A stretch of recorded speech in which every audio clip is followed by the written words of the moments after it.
Hello guys, welcome to your own channel Abhyas. जैसा कि कल आप लोग को बताया गया था, आपके चैनल पे गेट 2022 के लिए इंजीनियरिंग मैथमेटिक्स की क्लासेस स्टार्ट हो गई है। आज आपकी पहली क्लास जो है वो कैलकुलस में लिमिट क्या होता है उसके बारे में हमें पढ़ना है। तो ध्यान से बस आपको क्लास चेक करना है और आपका जो नोट्स हैं वो मैं प्रोवाइड करा दूंगा पीडीएफ में। तो आपको ज़्यादा नोट्स बनाने की ज़रूरत नहीं है, कॉन्सेप्ट क्लियर करते हुए आगे बढ़ते रहिए। एकदम बेसिक से समझाने जा रहा हूँ, कहाँ से स्टार्ट हुआ आखिर। तो पहले तो बात ये करते हैं, ये कैलकुलस में हमें तीन चीज़ पढ़नी है। कैलकुलस का मतलब होता है कैलकुलेशन। कैलकुलस का मतलब हुआ कैलकुलेशन।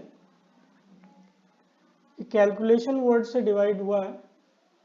अब अगर बात करते हैं इसमें हमें पढ़ना क्या क्या है, तो इसमें हमें तीन चीज़ें पढ़नी होती हैं। कैलकुलस में हमें तीन चीज़ें पढ़नी होती हैं। एक पढ़ना होता है डिफरेंशियल कैलकुलस, डिफरेंशियल कैलकुलस। दूसरा हमें पढ़ना होता है इंटीग्रल कैलकुलस, इंटीग्रल कैलकुलस पढ़ेंगे। और तीसरा हमें पढ़ना है वेक्टर कैलकुलस, वेक्टर कैलकुलस पढ़ना है। जैसा कि मैंने आप लोग को कल भी बताया था कि सबसे इम्पॉर्टेंट जो है वो है वेक्टर कैलकुलस, सबसे इम्पॉर्टेंट है वेक्टर कैलकुलस। लेकिन जब तक आप डिफरेंशियल और इंटीग्रल कैलकुलस अच्छे से नहीं कर लेते हैं तब तक आप वेक्टर कैलकुलस नहीं कर सकते।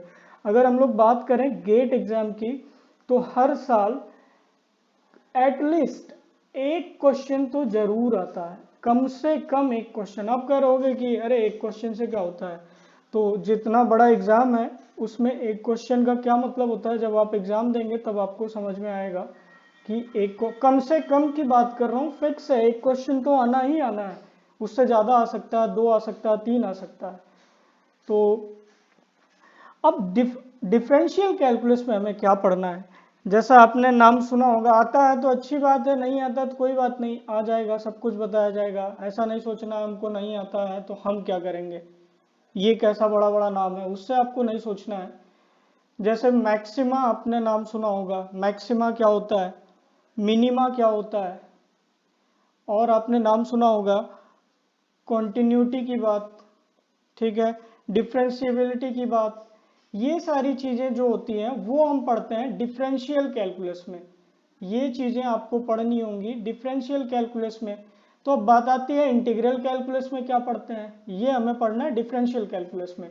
इंटीग्रल में क्या पढ़ेंगे हम, इंटीग्रल में हमें क्या पढ़ना है वो देखो आप। मान लो मैं आपसे कहता हूँ कि रेक्टेंगल का एरिया बताओ, तो आप फटाफट फॉर्मूला लगाओगे, बता दोगे। मैंने कहा स्क्वायर का एरिया बताओ, बता दोगे। ट्रायंगल का एरिया बताओ, आप कहोगे हाफ बेस इनटू हाइट या हेरोन्स फॉर्मूला, कुछ भी लगा के आप फॉर्मूले बेस जितने हैं एक डेफिनेट शेप में है तो आप फटाफट बता दोगे कि ये करके उसका एरिया निकाल सकते हैं। लो आपसे मैंने कहा, मैंने ऐसे बना दिया शेप, ऐसे बना दिया, और इस शेप का आप मुझे एरिया निकाल के बताओ कितना होगा। तो आप क्या करोगे, तब आपको यहाँ पे ज़रूरत पड़ती है इंटीग्रेशन की। और यहीं पे हम लोग पढ़ेंगे इंटीग्रल कैलकुलस में, हमें ऐसी ही चीज़ों को सीखना होता है। इंटीग्रल कैलकुलस पूरा का पूरा हमें यही चीज़ें सीखनी है। तो अब बात आती है, जब ये भी सीख लिया, ये भी सीख लिया, तो वेक्टर कैलकुलस में क्या करना है हमें। आप जान लो वेक्टर कैलकुलस में आपको क्या करना है। दुनिया में बहुत सारी ऐसी चीजें होती हैं, पहले समझ लो छोटी सी बात, अभी ये समझो, मैं बताता हूं अलग से आपको कि ये वेक्टर कैलकुलस में क्या करना है, इसको ध्यान से समझो। बहुत लोग होंगे जिनको लग रहा होगा अरे यार ये तो पता है मुझे, क्यों बताया जा रहा है। मैं उन बच्चों को भी बताने की कोशिश कर रहा हूँ, मान लो किसी को ना पता हो, और अगर आपको पता है तो एक बार रिवाइज हो जाएगा। वेक्टर कैलकुलस में हमें क्या करना होता है, वेक्टर कैलकुलस पहले देखो दो चीजें होती हैं दुनिया में, एक होता है स्केलर और एक होता है वेक्टर। क्या है ये स्केलर, क्या है वेक्टर, तो समझो। जैसे अगर मैं कहता हूं कि किसी चीज की लेंथ कितनी है, मान लो एक पेन है हमारे पास, ऐसे मान लो आप एक पेन है हमारे पास, ठीक है, एक पेन है, और कोई पूछता है, मैंने कहा इसकी लेंथ कितनी है, ये आप लेंथ बता दोगे। आप लेंथ निकाल के बता दोगे लेंथ कितनी है। तो इसके साथ साथ आपको ये नहीं बताने की जरूरत पड़ रही है ना कि लेंथ किस डायरेक्शन में, आपको ये बताना पड़ रहा है क्या कि 5 मीटर, 5 इंच, 5 सेंटीमीटर, किसी भी चीज का, मैंने पेन का एग्जांपल दिया, आप किसी की चीज का भी जब लेंथ बताते हो तो आपको ये बताने की जरूरत नहीं होती है ना कि इतना लेंथ है और किस डायरेक्शन में है, ईस्ट में कि वेस्ट में, ये बताने की आपको जरूरत नहीं है। लेकिन यही मैं कह दूं सेम बात, अगर मैं ऐसे कह दूं एक पेन है हमारे पास, मैंने आपसे कहा हमारे पास एक पेन है और इस पेन पे फोर्स लगाना है, मैंने कहा इस पेन पे 5 न्यूटन का फोर्स लगाना। अब फोर्स लगाना भैया तो आपको डायरेक्शन पता होना चाहिए ना, ये आपका पेन है, ये पेन है आपके पास, अब इस पे फोर्स लगाना है तो ये मैंने कहा 5 न्यूटन का फोर्स लगा दो इस पेन पे। अब आपके दिमाग में तुरंत आएगा फोर्स तो लगाना है यार, इनकम्प्लीट मैंने बोला, मैंने कंप्लीट चीज नहीं बोली, क्योंकि जब मैं फोर्स की बात कर रहा हूं ना तो ये तो पता होना चाहिए ना, इधर से धक्का मारूं पेन को कि इधर से धक्का मारूं कि इधर से मारूं कि इधर से मारूं। जब आप साइंटिफिक वे में सोचोगे तो आपको लगेगा जब मैं केवल 5 न्यूटन की बात करता हूं फोर्स में तो ये इनकम्प्लीट है।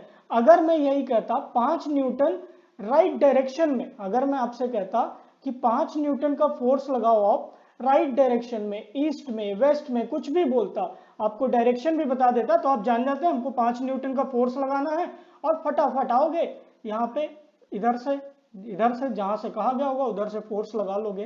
तो क्या समझ में आ रहा है हमें, हमें ये समझ में आ रहा है कि कुछ चीजें ऐसी होती हैं जिनको फोर्स ही बहुत बढ़िया एग्जांपल है अपने पास, क्योंकि फोर्स का फॉर्मूला क्या होता है, मास इनटू एक्सेलरेशन, आप जानते हो, और ये फोर्स वेक्टर क्वांटिटी है ना कि स्केलर। तो ऐसी चीजें जिनके लिए हमें, अब देखो लेंथ के लिए हमारे पास सिर्फ मैग्नीट्यूड है, काम चल जाएगा, लेंथ के लिए केवल मैग्नीट्यूड से काम चल जाएगा, लेकिन जब आप बात करोगे फोर्स की तो आपको मैग्नीट्यूड प्लस डायरेक्शन दोनों की जरूरत होगी, जब तभी वो बात पूरी होगी। मैग्नीट्यूड भी आप बताओ कितना होगा और किस डायरेक्शन में होगा। तो ऐसी चीजों को पढ़ने के लिए जहां हमें मैग्नीट्यूड और डायरेक्शन दोनों की जरूरत पड़ती है, उन चीजों को पढ़ने के लिए हमें वेक्टर वेक्टर कैलकुलस में हमें पढ़ना होगा, ठीक है। वो चीजें होती हैं वेक्टर और ये होता है स्केलर। क्लियर। तो ये तो रही हमें क्या क्या पढ़ना है, कैसे कैसे पढ़ना है। स्टार्टिंग करते हैं, आज हमें कवर करना है, आज हमें जो जानना है लिमिट के बारे में, एकदम बेस से। पहले तो मैथ्स भूल जाओ, मैथ्स क्या है भूल जाओ, ये समझो हमेशा हम लोग जनरल लाइफ में क्या करते हैं, हमेशा क्या कहते हैं, अपनी लिमिट में रहो, अपनी लिमिट में रहो, इस तरीके से बातें करते हैं। आखिर ये वही लिमिट है, ये वही लिमिट है, लेकिन मैथमेटिक्स में यूज हुआ है। कैसे यूज हुआ है उस चीज को समझो आप। ये लिमिट मैथमेटिक्स में यूज हुआ है। कोई ऐसी चीज है हमारे पास, कोई ऐसी तो चीज है जिसको हमें कैलकुलेट करना है, निकालना, मैथमेटिक्स है, कैलकुलेट ही करना है, कुछ हमें पता करना है। कोई ऐसी चीज हम पता करेंगे लेकिन उसका एक दायरा होगा। लिमिट का क्या मतलब होता है, एक दायरा है कि यहां तक आप चलोगे तो समस्या नहीं होगी, इससे आगे अगर आप बढ़ते हो तो आपको समस्या होगी।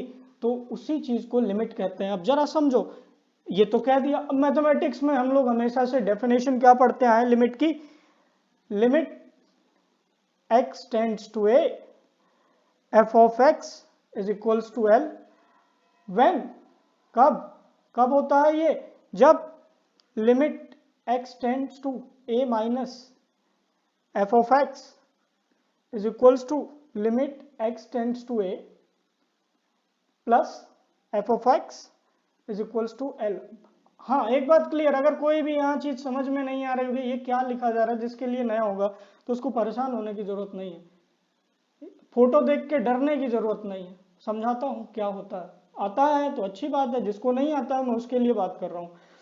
तो सीधे सीधे डेफिनेशन आता है अपने पास कि limit x tends to a f of x is equals to l when limit x tends to a minus f of x is equals to limit x tends to a plus f of x is equals to l। अब ये जो a minus वाला portion होता है ना, इसको बोलते हैं लेफ्ट हैंड लिमिट। परेशान होने की जरूरत नहीं, अभी ये दिखेगा आपको, आप सोच रहे होगे केमिस्ट्री में तो चीजें दिखती हैं, फिजिक्स में तो चीजें दिखती हैं, यहाँ कैसे दिखेगी? ये मैथ्स में भी मैं अभी दिखाऊंगा आपको कैसे दिखेगी। और ये होता है राइट हैंड लिमिट। तो पहले इतनी बात कहीं किताबों में लिखा रहता तो परेशान ना हो आप, इसलिए मैंने बताया कि परेशान ना होना। अब चलते हैं थोड़ा आगे बात करते हैं। ये तो बात हो गई लेफ्ट हैंड लिमिट क्या है, राइट हैंड लिमिट क्या है, क्या डेफिनेशन वगैरह लिखा रहता उसकी बात हो गई।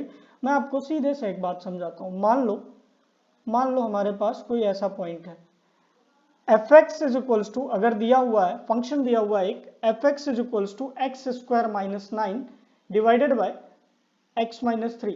मान लो आपके पास ये दिया हुआ है और मैं आपसे कहता हूं आप मुझे बताओ एफ ऑफ 3 कितना होगा। आप मुझे फाइंड करके बताओ एफ ऑफ 3 कितना होगा। आप क्या करोगे? चलो एकदम बेसिक तरीके से लेते हैं, यहाँ 3 पुट कर देंगे। लो एफ ऑफ 3 निकालो। क्या करोगे? यहाँ पे 3 पुट करोगे, 3 square minus 9 divided by 3 minus 3 कितना आया? 9 माइनस 9 डिवाइडेड बाई 3 माइनस 3 क्या हो गया? 0 बाई 0। और ये क्या होता है? ये क्या होता है? अनडिफाइंड।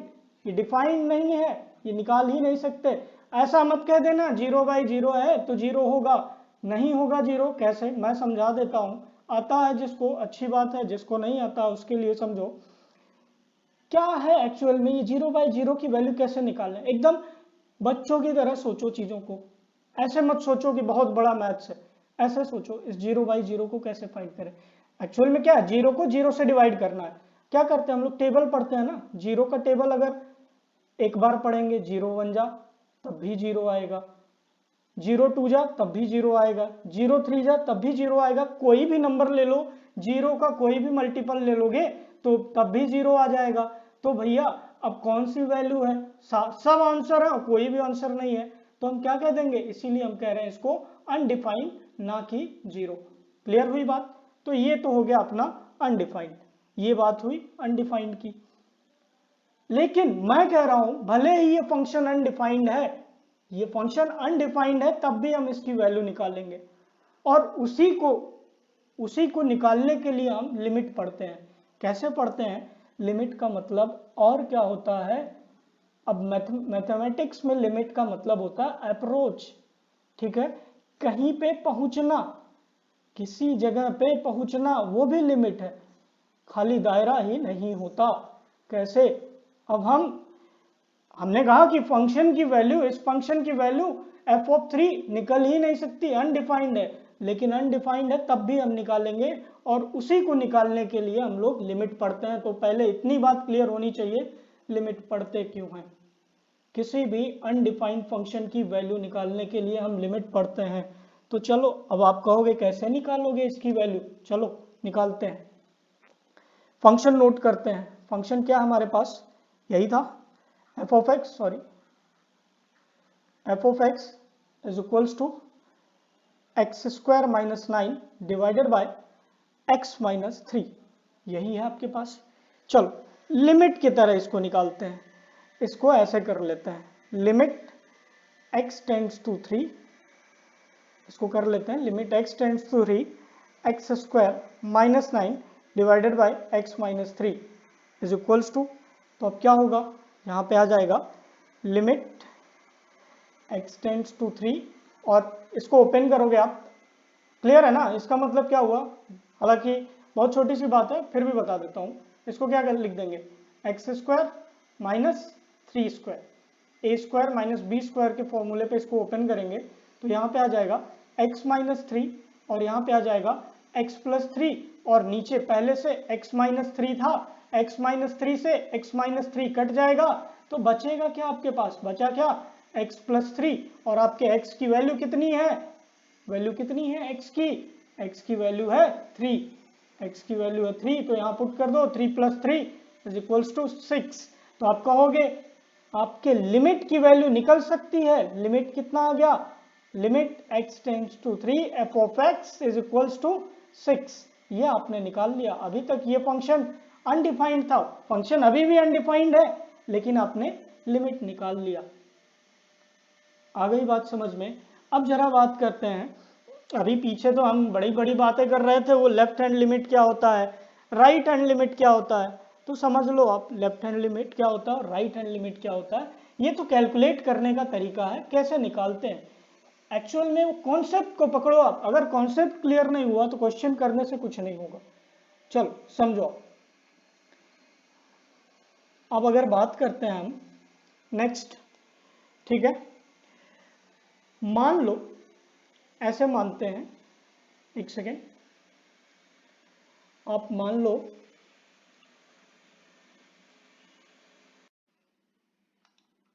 अब आप समझो आगे की बात।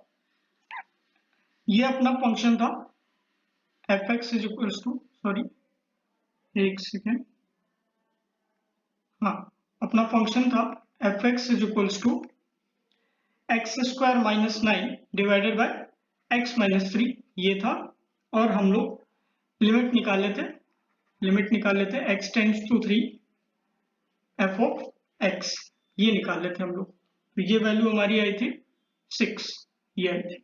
अब जरा इसको लेफ्ट हैंड लिमिट और राइट हैंड लिमिट को समझने की कोशिश करते हैं एक्चुअल में है क्या। मान लो आपका जो कर्व आता है इस तरीके से आता है, मान लो ऐसे आता है, आ गया कर्व अपना। और ये जो पॉइंट है, मान लो इस पॉइंट को आप समझो, इसको आप बोल दो कि ये पॉइंट है हमारा x इज इक्वल्स टू 3। और यहाँ पे हमारा फंक्शन क्या था, अनडिफाइंड था। चीजों को आप समझो, अब जरा लेवल को बढ़ाते जाओ। यहाँ पे लेवल बढ़ाओगे, हमने जब फंक्शन की वैल्यू निकाली थी तो क्या हुआ था, ये अनडिफाइंड हो गया था। मतलब x इज इक्वल्स टू 3 पे हम इसकी वैल्यू बता ही नहीं सकते हैं। लेकिन x इज इक्वल्स टू 3 पे नहीं बता सकते हैं ना, अगर 3 से थोड़ा कम ले लें, 3 से थोड़ा सा कम ले लें तो भी बता सकते हैं, उससे थोड़ा सा ज्यादा ले लें, थोड़ा सा एकदम से ज्यादा, एकदम हल्का सा, तो भी बता सकते हैं। बात को समझो। जब आप 3 की तरफ लेफ्ट साइड से बढ़ते हो, इधर से जब आप 3 की तरफ बढ़ोगे लेफ्ट से, तो उसको बोलते हैं लेफ्ट हैंड लिमिट, इसको बोलते हैं लेफ्ट हैंड लिमिट। और जब राइट साइड से बढ़ोगे 3 की तरफ, तो उसको बोलते हैं राइट हैंड लिमिट। पहले इस बात को समझो। अब जरा आगे बात समझते हैं कैसे। देखो, मान लो अपने पास क्या था, x इज इक्वल्स टू, अगर मान लो x इज इक्वल्स टू 3 पे क्या हुआ, जब हमने x इज इक्वल्स टू 3 लिया तो हमारे साथ क्या हुआ कि हमारा जो fx था वो क्या हो गया, अनडिफाइंड हो गया। यही हुआ हमारे साथ। कोई बात नहीं, हो जाने दो। एक काम करते हैं, x इज इक्वल्स टू 3 को भी नहीं पता चलेगा ना क्या है function, x is equals to 2.9 ले लो, तो fx की वैल्यू कितनी आ जाएगी, fx की वैल्यू कितनी आएगी जरा बताओ। 3 प्लस 2.9 लिया है, ठीक है, तो ये आ जाएगा 5.9। अच्छा, अब तुम x की वैल्यू ले लो 2.99, x की वैल्यू ले लो 2.99, तो fx कितना हो जाएगा 5.99। अच्छा, अब तुम x की वैल्यू ले लो 2.999, बहुत ले सकते हैं, बात को समझो। अब ले लो तो fx कितना हो जाएगा 5.999। क्या लग रहा है, क्या यहाँ से ऑब्जर्वेशन हो रहा है कि हम लोग 6 की तरफ बढ़ रहे हैं, जरा ध्यान से समझना। लिमिट हमारी कितनी आई है, 6 ही आई है, मुझे लग रहा है कि 6 की तरफ बढ़ रहे हैं। अच्छा, अब जरा ये राइट वाले को समझने की कोशिश करते हैं। यहाँ क्या हो रहा है, मान लो हम 3 पे नहीं बता सकते, हम तो 3 पे फंक्शन की वैल्यू ही नहीं बता सकते। एक काम करते हैं, x इज इक्वल्स टू लेते हैं 3.1 ले लिया, x इज इक्वल्स टू 3.1 लिया, तो fx की वैल्यू कितनी हो जाएगी समझो, तो fx की वैल्यू हो जाएगी 6.1। अच्छा, अगर हम यही कर दें, x की वैल्यू ले ले 3.01, अभी बताऊंगा। अगर किसी को इतना छोटा सा भी डाउट है ना कि ये क्यों ले रहा है 3.1 3.01, वो भी दिखेगा अभी। तो इसकी वैल्यू कितनी हो जाएगी 6.01। और ले लो x इज इक्वल्स टू ले लो 3.001, तो fx की वैल्यू कितनी आ जाएगी 6.001। क्या हो रहा है, इस ऑब्जर्वेशन से भी हम लोग 6 की तरफ बढ़ रहे हैं, इधर से भी जा रहे हैं तो 6 की तरफ, इधर से भी जा रहे हैं 6 की तरफ, और अपने लिमिट की वैल्यू भी कितनी आई है 6, इसीलिए लिमिट की वैल्यू कितनी आई 6 आई। अब समझो, मैं ये कह रहा हूं जब 3 था तब हम डिफाइन नहीं कर सकते थे फंक्शन को, लेकिन 3 से थोड़ा सा एकदम माइन्यूट सा अगर कम ले तो भी तो बता सकते हैं, उससे थोड़ा सा ज्यादा ले ले तो भी तो बता सकते हैं। तो 3 की तरफ जब हम लेफ्ट से बढ़ते हैं तो उसको बोलते हैं लेफ्ट हैंड लिमिट, और जब राइट से बढ़ते हैं तो उसको बोलते हैं राइट हैंड लिमिट। इतनी बात क्लियर हो जाना चाहिए। और रिप्रेजेंट कैसे करते हैं वो मैंने बता दिया। अगर कहीं पे लिखा हुआ limit x tends to a minus, तो मतलब माइनस वाला नेगेटिव की तरफ से बढ़ रहा है। और अगर ये क्या हो गया, ये अपना हो गया लेफ्ट हैंड लिमिट। और अगर कहीं पे लिखा हुआ limit x tends to a plus, तो ये क्या होता है, राइट हैंड लिमिट। आप बस इतना जान लो, आपको बिल्कुल भी नहीं आता होगा तो भी आपको आता है। अब बात ये समझो। अब जरा आगे बात करते हैं।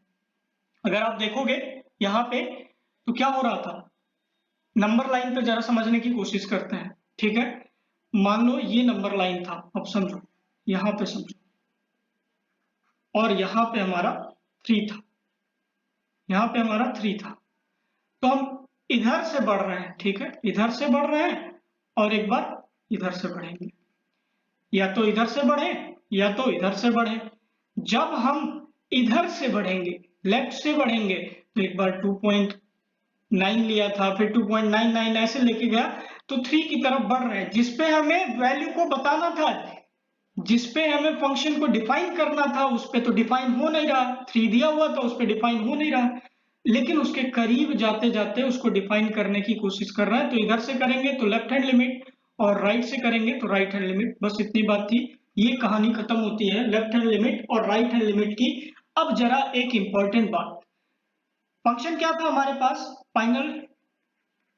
फाइनल जो बात है वो समझो। इस तरीके से क्वेश्चन पूछे जाते हैं। फंक्शन हमारे पास था x square minus 9 divided by x minus 3। तो इस क्वेश्चन के लिए हमने क्या देखा कि हमारे पास एफ ऑफ 3 जो था वो अनडिफाइंड था, एफ ऑफ 3 अनडिफाइंड था, और limit x tends to 3 f of x ये हमारे पास निकल के आ गया था, ये डिफाइंड है। तो मेरा क्वेश्चन आपसे क्या है, उस चीज को समझो। मेरा क्वेश्चन ये है आपसे कि क्या लिमिट को निकालने के लिए, क्या किसी फंक्शन के लिमिट को निकालने के लिए उस फंक्शन का डिफाइंड होना जरूरी है या नहीं। तो आप इसी क्वेश्चन को देख सकते हो, ये गेट में पूछा जा चुका है, आप इस चीज को समझो।